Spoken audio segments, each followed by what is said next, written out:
शिक्षक bank schedule करण्यास व कर्मचारी भरती शिक्षक संघाचा विरोध. शिक्षक संघाच्या नेतृत्वावर विश्वास असलेले मागील chairman Balasaheb Sarode, vice chairman Ramesh Gore तसेच तत्कालीन सत्ताधारी संचालकांनी शिक्षक बँकेचा कारभार चांगला केल्यामुळे सभासदांना कायम ठेवीवर 60% व्याज मिळाले आणि बँकेला नफा देखील चांगला सन्मानजनक झाला.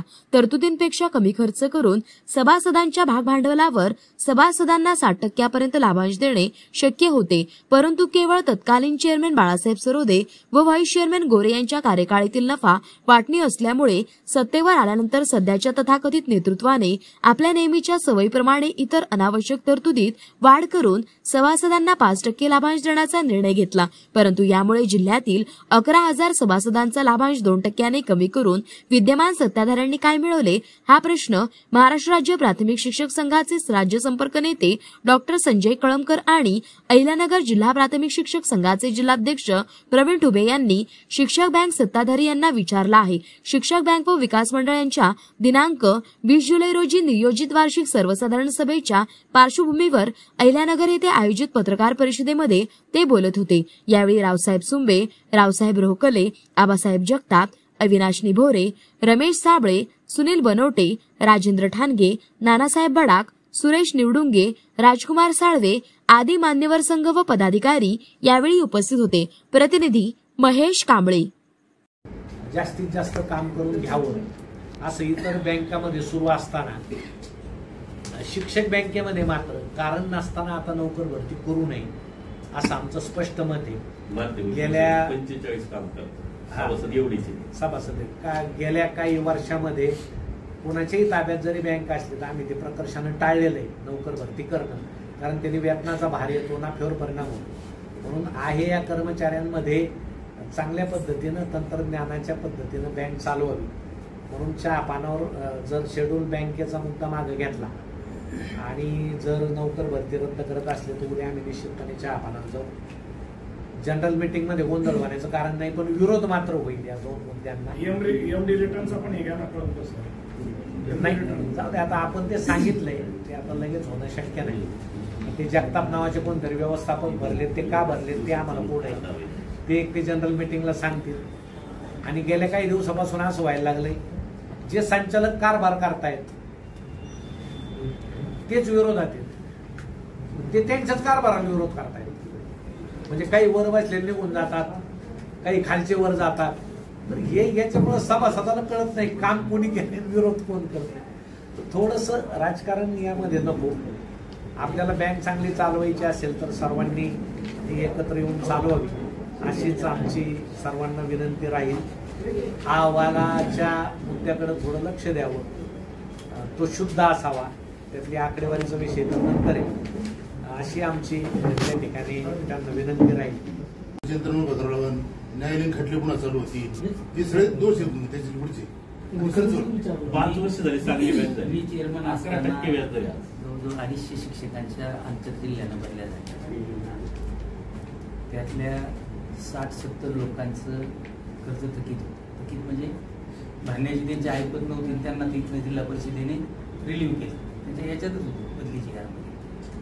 जवळजवळ 3.5-4 कोटीची वसुली येणं बाकी असताना त्यांना या जिल्हा परिषदेने रिलीव्ह केल्यावर मला सतत 6 महिने त्यांच्या वसुलासाठी संबंधित सीओ, शिक्षणाधिकारी यांच्याशी प्रयत्न करून तिथल्या ज्या स्थानिक बँका आहेत, आमच्या शेजारी अन्नर बँका, त्यांच्या चेअरमनशी संवाद साधून त्यांना तिथे लोन करायला 6 महिन्यानं जवळजवळ ते 0 याच्यावरती वसुली आणली होती.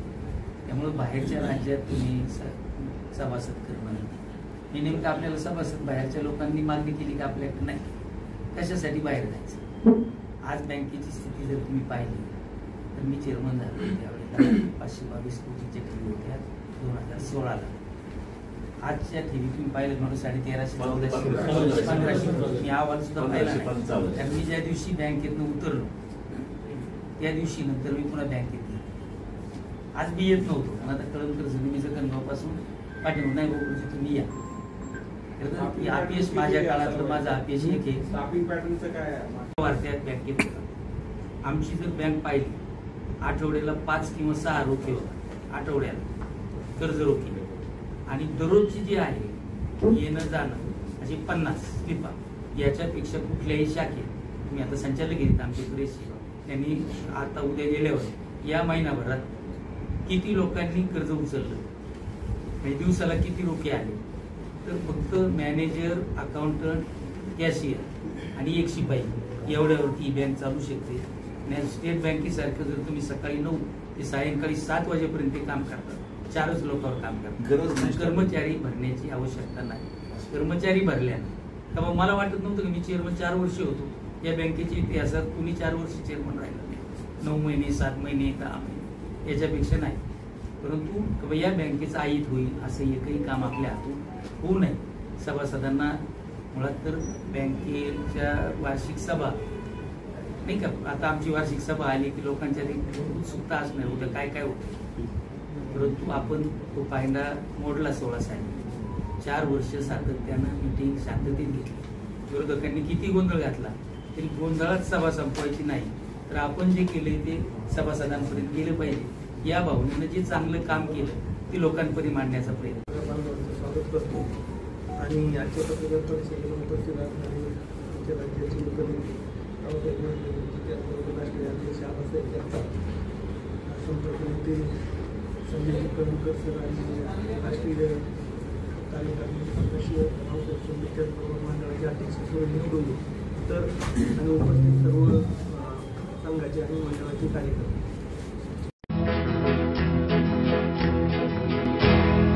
मौज मजा मस्ती मध्ये रमते मन, निसर्गात नंदनवन साई बन. मौज मजा मस्ती मध्ये रमते मन, निसर्गात नंदनवन साई बन, साई बन. सुटीचा आनंद लुटू झाडी हिरवीगार, प्राणी पक्षी कारंजे धबधब्याची धार. ला ला ला ला ला ला ला ला ला ला ला ला ला ला. विरंगुळा विसाव्याचे बेतू क्षण, मौज मजा मस्ती मध्ये रमते मन, निसर्गात नंदनवन साई बन, साई बन. टेन्शन पासून राहू दूर, आनंद घेऊ पुरेपूर. हुरडा पार्टी वनभूषण या वैशिष्ट्यांसह अल्पावधीत लोकप्रिय झालेलं पर्यटन स्थळ साईबन.